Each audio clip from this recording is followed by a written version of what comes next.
2 बजे कमरे का सन्नाटा टूटता है।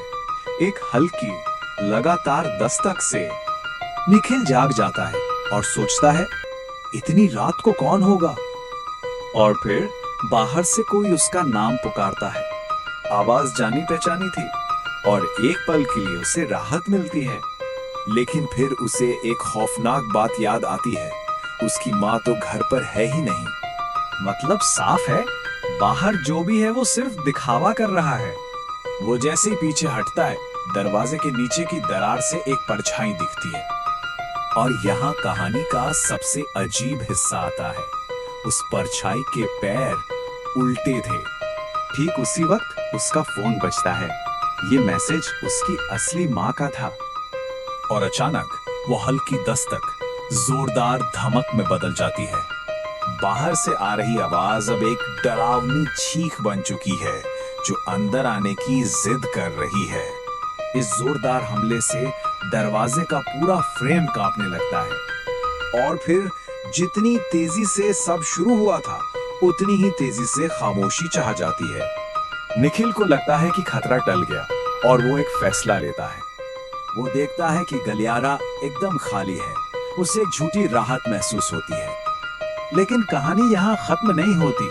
दरवाजा जोर से बंद हो जाता है। वो घूमता है और उसके डर का असली कारण अब सामने था। ये नजारा वाकई में भयानक था। एक लंबा साया जिसके चेहरे पे एक जानी पहचानी मुस्कान थी। वो चीज धीरे से फुसफुसाती है। उसकी आवाज में एक अजीब सी खुशी थी।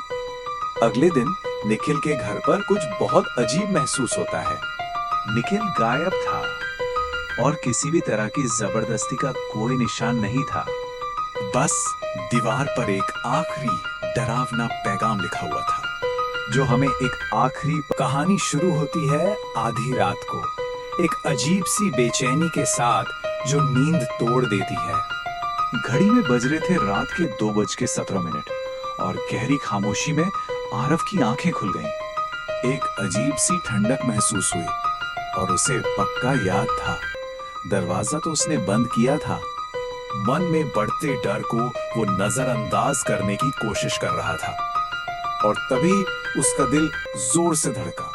फर्श पर कीचड़ भरे पैरों के निशान थे। ये निशान एक अनकही डरावनी कहानी बता रहे थे। वो जैसे ही पीछे हटा, गर्दन पर किसी की हल्की सी सांस महसूस हुई। वहां कोई नहीं था, पर किसी के होने का एहसास वो गया नहीं था। तभी उसकी नजर शीशे पे पड़ी और उसका खून जैसे जम गया। आईना एक अलग ही हकीकत दिखा रहा था। एक ऐसी हकीकत जहां वो अकेला नहीं था।